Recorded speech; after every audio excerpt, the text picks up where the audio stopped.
আমি তো 300 এমপি, আওয়ামী লীগের 300 এমপির মধ্যে 350 লোককে চিনতাম না। মানে তারা আমার কোনো মানেই তৈরি করে নাই। আপনিও আরেকটা বিএনপির এমপি তৈরি হয়ে আরেকটা কি মানে আপনি তৈরি করবেন? বিএনপি বিএনপির মতোই থাকবে, আপনি আপনার মতো থাকবেন কিনা আমি জানি না। আমি আপনাকে এই প্রশ্নটা করবো যে আপনি খালি একটা সংখ্যা বাড়ানোর জন্য, আপার হাউসে আপনার পার্সেন্টেজ বাড়ানোর জন্য বিএনপির এইটা যে করলেন, এটা আপনি আদর্শের সাথে আপনি ন্যায় কেমনে মনে করতেছেন, যুদ্ধ কেমনে মনে করতেছেন, আপনি আমার আরেকটু ব্যাখ্যা দিবেন। আমি একটু যারা মুসা বিন নিজারের কাছ থেকে একটু শুনে আসি আপনার গত 15 বছরের আপনার বক্তব্য, আপনার অবস্থানের প্রেক্ষিতে।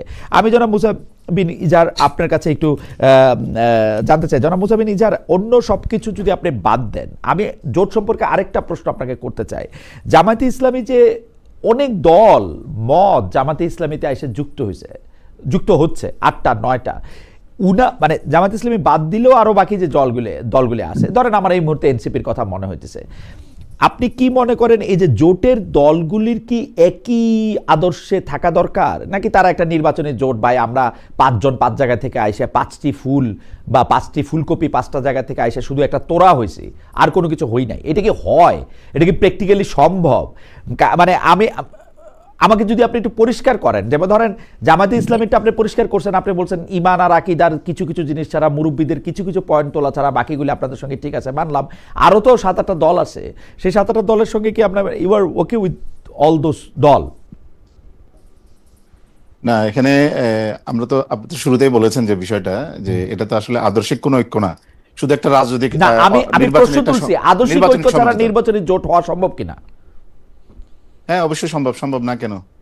এখানে আসলে কয়েকটা বিষয় আছে যে বিষয়গুলো নিয়ে আসলে এই জোটটা বা এই জোটে যারা আসছেন সেটা হলো যে যারা দেশপ্রেমিক শক্তি এবং জুলাই বিপ্লব, যে জুলাই বিপ্লব হয়েছে সেই জুলাই বিপ্লবের স্পিরিটকে যারা ধারণ করে, অর্থাৎ নতুন একটা বাংলাদেশ নির্মাণে যে একটা কার্যকর সংস্কারের মাধ্যমে একটা নতুন বাংলাদেশ যারা দেখতে চায়, এই ধরনের চিন্তা চেতনা যারা লালন করে, এই জোটগুলিতে সেই দলগুলিকে স্বাগত জানানো হয়েছে। এই বিষয়টা তাহলে বিএনপিকে স্বাগত জানালেন না কেন? বিএনপির আপনারা জুলাই জোট মনে করেন না? বিএনপি বা গণ অধিকার পরিষদ বা ধরেন জনাব জোনায়েদ সাকিদের দল, তাদেরকে মনে করেন না আপনারা এরকম? না, আমরা অবশ্যই মনে করি সেটা তাদের বিষয়, তারা কেন বিএনপির সাথে গেছে, বা আমরা তো সবাইকেই আহ্বান করেছি, যারা এই পয়েন্টে যারা একমত তারা সবাই আসতে পারে এখানে। এই পয়েন্টের বাইরে যারা আছেন আমরা তাদেরকে স্বাগত জানাই নাই। বাকি যারা এর ভিতরে আমাদের সাথে এসেছেন, আমরা তাদের সাথে কথা বলেছি, ওনারা ওদিকে কমফোর্ট ফিল করেছেন, তাদের সাথে গিয়েছেন, এটাই স্বাভাবিক। তো আপনি কি মনে করেন যে যারা আপনাদের জোটের মধ্যে আছে তারা এই যেটাকে আপনি আদর্শিক জোট বলতেছেন, সেই আদর্শিক জোটের আদর্শের সাথে মোটামুটিভাবে একমত? এই আদর্শগুলি আসলে কি? মানে ধরেন আপনাদের জোট যখন সরকার পরিচালনা করবে, তখন যদি সরকার পরিচালনা করতে পারে, আমি আসলে বিরোধী দলে থাকলেও তাকে সরকার পরিচালনার একটা বড় অংশ বলে মনে করি। তো আপনারা যেভাবে একটা রাষ্ট্র পরিচালনা করতে চান, আপনাদের জোট সঙ্গীরাও সবাইকে একইভাবে রাষ্ট্র পরিচালনা করতে চান? আমি একটা কথা যেটা আপনি শুরুতে বলেছেন, যে আপনি বলছেন সেটা আদর্শিক জোট, আমরা সেটাকে আদর্শিক জোট বলছি না, এটা শুধু নির্বাচনী সমঝোতা। এটা যেটা হয়েছে যে সেটা হচ্ছে নির্বাচনী সমঝোতা, শুধু এটাকে আমরা আদর্শিক জোট বলছি না। বাকি আমরা এখনই যে আমরা যেহেতু ইসলামী রাজনীতি করি, আমরা এখনই ক্ষমতায় গেলে যে ইসলাম প্রতিষ্ঠিত করবো বা ইসলাম কায়েম করে ফেলবো, সেটা আমরা বলি না। ইসলাম প্রতিষ্ঠিত করার জন্য একটু সময় নিতে হবে, অনেক বিষয় আছে, দেশের মানুষকে প্রস্তুত করতে হবে, এখানে ব্যাপক ভিত্তিক দাওয়া ভিত্তিক কাজ করতে হবে, এরপর একটা পর্যায়ে গিয়ে হয়তো ইসলাম দেশের মানুষ জনগণ রিসিভ করবে। তো আমরা সেই পর্যায়ে আপনারা কি যৌথ ইশতেহার ঘোষণা করবেন 8টি দল জোট হিসেবে? এই বিষয়টা এখনো, ইশতেহারের বিষয়টা এখনো আমাদের ডিসাইড হয় নাই, হয়তো যৌথ ইশতেহার ঘোষণা হতে পারে, যেহেতু একটা জোট হবে তাহলে একটা যৌথ ইশতেহার ঘোষণা হতে পারে, বাকি এটা এখনো চূড়ান্ত সিদ্ধান্ত হয়নি, কিন্তু সময় আছে। কিন্তু আপনারা এইটা ঠিক করেন নাই যে আপনারা আসলে ইসলামী শরিয়া ভিত্তিক একটা রাষ্ট্র পরিচালনা করবেন, এটা আপনারা ঠিক করেন না এখনো? না, ইসলামী শরিয়ার ভিত্তিতে আমরা এখনই ইসলামী শরিয়া কায়েম করব। আমাদের এখন যেটা মিনিমাম যেটা হচ্ছে সেটা হচ্ছে যে কোরআন সুন্নাহ বিরোধী কোনো আইন বাংলাদেশে হবে না। এই মুহূর্তে কি আছে? এই মুহূর্তে আছে কোরআন সুন্নাহ বিরোধী আইন বাংলাদেশে? কোরআন সুন্নাহ বিরোধী কোনো আইন আমরা যদি ভবিষ্যতে দেশের জনগণ এই জোটকে, এই মুহূর্তে আছে কিনা? এই মুহূর্তে থাকতে পারে, সেটা আমি এখন এখানে পরিষ্কার করতে চাই না।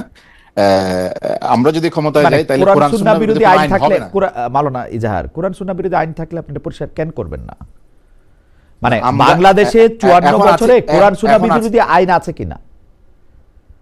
আপনারা এখন- করবেন না এখন সেটা ঠিক আছে। আছে, কিন্তু আমি এখন বিএনপিকেও আছে কিনা দেখছি সেটা- যে বিএনপিকেও আমি দেখছি যে বিএনপি এই কথা বলছে যে কোরআন সুন্নাহ বিরোধী কোনো আইন হবে না। শেখ হাসিনা অন্তত 100 বার বলছে কোরআন সুন্নাহ বিরোধী, আপনাদের সাথে বসেই বলছে, মানে এই হেফাজতের ইসলামীর মুরব্বীদের সাথে বসেই বলছে কিভাবে কি করতে হবে সেটা তাও ঠিক করছে। আপনারা তাকে উপাধিও দিয়েছেন কওমি জননী, না, কিন্তু আমরা সেটা উপাধি দেনি, এটা ব্যক্তি বিশেষ দিয়েছে। সেই ব্যক্তি বিশেষ এটা- আপনাদের এটা একটা- শীর্ষ মুরব্বীরা না, ছিল উনি না? উনি শীর্ষ আমাদের মুরব্বীরা ছিল শীর্ষ না? কেউ না। উনি এই হেফাজতের প্রতিনিধিত্ব করে না, বা বৃহৎ উলামায়ে কেরাম প্রতিনিধিত্ব করেন, এটা উনি উনার ব্যক্তিগত মতামত দিয়েছেন। এটাকে হেফাজত দমন করে না, বা এদেশের আলেম উলামায়ে কেরাম এটা কোন দমন কবে করে থেকে না। করে না? শেখ হাসিনা চলে যাওয়ার পর থেকে না ওই সময় থেকে জি না, আগের থেকেই করে নাই, আগের থেকেই করে নাই, তখন ওকে। থেকেই করে নাই। জি ওকে, আচ্ছা, আপনাকে ধন্যবাদ। আমি একটু জনাব ববি হাজ্জাজের কাছে ফিরে আসি। যে ববি হাজ্জাজ, আপনি আসলে বিএনপির সংখ্যা বাড়াতে চাইতেছেন, বিএনপির ভোট বাড়াতে চাইতেছেন, শুধুমাত্র এমপি হওয়াটা আপনার জন্য এত বেশি জরুরি কেন হইলো? বা এমপি হয়ে আপনি আসলে কি বা করতে পারবেন? জি। মানে এবার just- না ওয়ান্ডারফুল, Okay. একদম ঠিক কথা বলেছেন। আচ্ছা। খালেদের মধ্যে জাস্ট একটা ছোট অ্যাডিশন করে নিই। আপনি আমার কথা বলার শেষ করবার পর অনেক লম্বা প্রশ্ন আমার জন্য করে চলে গেলেন। জি, আপনাকে আমি আপনাকে বন্ধুসুলভ ভাবে আপনাকে, আপনি অনেক ভালো, তারপরও আপনি অনেক ভালো বলেন, তারপর প্রস্তুতির জন্য অনেক লম্বা একটা টাইম দিলাম। তারপর আমাকেই বলতে দেন, যে প্রস্তুতি মানে একটা আমার লম্বা জন্য time। কথা বললে আমাকে বলতে দেন। জি। যাক, না, আপনাকে অসংখ্য ধন্যবাদ। জি। Obviously I'm not going to teach you how to do a show, obviously. No, you are an can, expert in you this. can. G. I can আরে learn না, from মানে everyone. বন্ধু ভাই হিসেবে আমি জাস্ট বলছি জি। আমার প্রতি এতটুকু ফেভার একটু দেখান আর কি। জি, জি, জি। যে জি, আমাকে বলেন, প্রশ্ন বলেন, করলে বলেন, এটার বলেন, প্রশ্নের উত্তর বলেন। দিতে দেন। না, ফার্স্ট এন্ড ফরমোস্ট আমি জানি যে আমার রাজনৈতিক ইতিহাসের সাথে আপনি পরিচিত। সেই জায়গা থেকে আমি ছোট্ট একটু রিমাইন্ডার আপনার অডিয়েন্সের জন্য, আপনার জন্য না, আপনার অডিয়েন্সের জন্য দিতে চাই যে দেশের জন্য ভালো কিছু করা সম্ভব যেইভাবে, আমি সেইভাবে করতে চেষ্টা করেছি। এবং আপনি যেটা সত্যিকার পরিষ্কার করেছেন যে এর আগে অনেক সময় আমি যে বিএনপি সমালোচনা করি না ঠিক না, অনেক করেছি। তবে বিএনপি সরকারি ক্ষমতায় ছিল না ভাই গত 15-16 বছর, তো তাদের সমালোচনা করারও বেশি কিছু ছিল না। সমালোচনা সরকারের সবচেয়ে বেশি করেছি, কারণ সেখানে সমালোচনা করার ছিল, আমাদের গণতান্ত্রিক অধিকার লুণ্ঠিত হয়েছিল।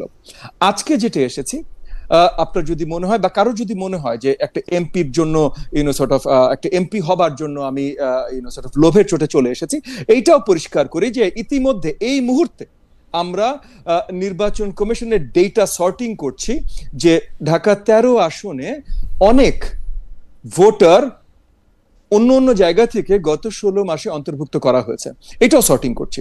এটা সর্টিং করা মানে কি? মানে ইন দ্য সেন্স যে ভাই সহজে কেউ জিতে যায় না কোনো নির্বাচন, এবং ধানের শীষ মার্কা নিয়েও আরো সহজে জিতে যাব, এটাও সত্যি না। আমরা যেটা মনে করেছি যে আগামী সরকার, এবং এগেন আমি মুসার কাছে ক্ষমা চেয়ে নিচ্ছি, মুসা আপনার কাছে ক্ষমা চেয়ে নিচ্ছি, খালেদ আপনার কাছে ক্ষমা চেয়ে নিচ্ছি, এবং বাকি সবার কাছে ক্ষমা চেয়ে নিচ্ছি যে আমি কাউকে এক্সট্রিমিস্ট বলছি, কিন্তু আমার কাছে যেটা মনে হচ্ছে আমি সেটা বলছি ভাই। হ্যাঁ, আমার কাছে মনে হয়, এবং এগেন বাংলাদেশ জামাত ইসলামের সাথে কিন্তু আমার অনেক সহানুভূতি ছিল যখন তারাও সরকার বিরোধী, মানে স্বৈরাচার বিরোধী আন্দোলনের সাথে যখনই জড়িত ছিল। তাদের ভিতর আমাদের অনেক বন্ধু বান্ধব আছেন, প্রতিম মানুষ আছেন, কিন্তু তাদের যে আইডিওলজি, এই আইডিওলজির সাথে আমি একমত না।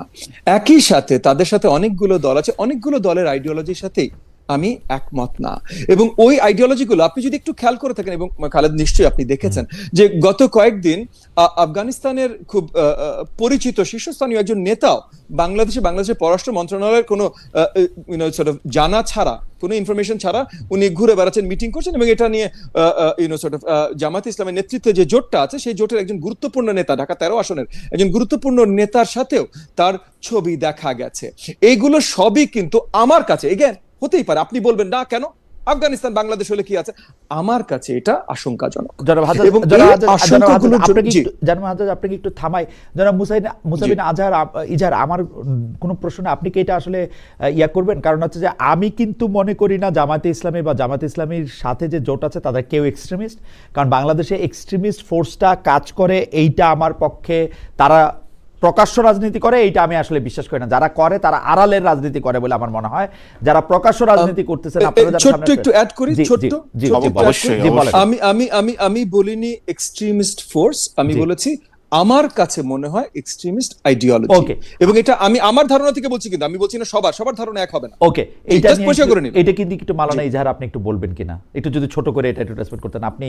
আমি এই ক্ষেত্রে ববি হাজত ভাইয়ের সাথে সম্পূর্ণ দ্বিমত পোষণ করছি। এখানে এক্সট্রিমিস্ট আইডিওলজি বলতে উনি কি বুঝাতে চাইছেন আসলে সেটা আমি পরিষ্কার কি একটু করেন নাই। বুঝাই দিব, আমি একটু প্রশ্ন করে বুঝাই দিই। দিব, জি। আমি একটু বুঝাই আমি- দিব, জি, বলেন। আমি একটু আমি বুঝাই দিই। কতটা বলছি আমাদের এই আমি যে বলছি জি। লিবারেল ডেমোক্রেসি থেকে ভিন্ন।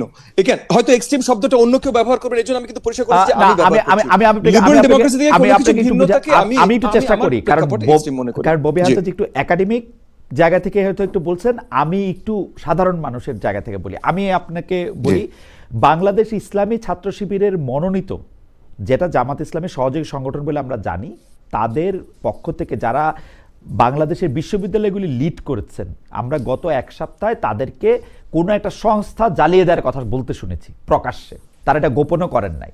আরেকজনকে দেখছি উনি ছাপা হওয়া পদত্যাগপত্র নিয়ে ঘুরে বেড়াচ্ছেন, যে আপনি এই শিক্ষকতার সময় আপনি এই করেছেন, এখন এই পদত্যাগপত্র সাইন করেন, আপনি ক্লাস করতে হলে আমাকে জিজ্ঞেস করে করবেন। এগুলি আমাদের কাছে এক্সট্রিমিজম মনে হয়। আমাদের কাছে কোনগুলি এক্সট্রিমিজম মনে হয় সেগুলো আমি আবার বলি, যে যখন কোনো নারী নেতৃত্বের প্রতি কটাক্ষ করে, তাকে অসম্মান করে, নেতৃত্ব বা সাধারণ মানুষের প্রতি যখন কোনো কথা বলা হয়, তখন আমরা এটাগুলিকে এক্সট্রিমিজম মনে করি। আমি কিন্তু মনে করি, আবার বলি, আমি কিন্তু মনে করি জামাত ইসলামী সহ আপনারা জোটরা এইটার সাথে নাই, যারা আছেন তারা আলাদা। কিন্তু আবার যখন দেখি ইসলামী ছাত্র শিবিরের ওই দুইজন আছে, আবার আমরা যখন দেখি যে জামাত ইসলামীর কেউ কেউ এরকম করে কথা বলেন, এত চিৎকার করে টকশোতে কথা বলেন, আপনাদের কথা বলতে এসে আমি আমি আমি আমি আমি আমি ভয় পেয়ে যাই। আমার কাছে মনে হয় যে বাপরে বাপরে, মানে টেলিভিশন দিয়েই একটা, তো এইটা সম্পর্কে আপনি একটু বলবেন কিনা? সরি, আমি একটু লম্বা বলে ফেললাম। অবশ্যই আসলে বিষয়টা যদি দায়িত্বশীল জায়গা থেকে আপনি যে কথাগুলি বললেন, এই কথাগুলি যদি দায়িত্বশীল জায়গা থেকে এসে থাকে, তাহলে আমরা সেটাকে গ্রহণ করতে পারি বা সেটাকে আমরা ধরতে পারি। কিন্তু ছাত্র সংগঠনের কোন নেতা কি বললো না বললো সেটাকে দিয়ে যদি আপনি পুরা জোটটাকে মাপেন, একটা পুরো দলকে যদি মাপেন, তাহলে তো সেটা সেই দলের সাথে না, ওর বা কোনো সেই জোটের সাথে অন্যায় করা শাস্তি হয় হবে। নাই তো, ও তো আরো আরামেই আছে। ওকে তো আর কয়দিন পরে প্রমোশন দিয়া সেটা মজলিসে সুরা বানায় আপনি ফেলবে। আপনি যার কথা বলছেন সেটা ছাত্র শিবিরের বিষয়। জি। ছাত্র শিবির তো আর আমাদের জোটের অংশীদার না, বা এই জোটের অংশ না। সুতরাং আমি মনে করি, আর এক্সট্রিমিজম এই শব্দটা আসলে আপনি যেভাবে বললেন যে সাধারণ মানুষ যেটা সেটাকে যেভাবে নেয়, এটাকে ভালো অর্থে নেয় না। সুতরাং আমি মনে করি যে এই ধরনের শব্দগুলো পরিহার করা দরকার।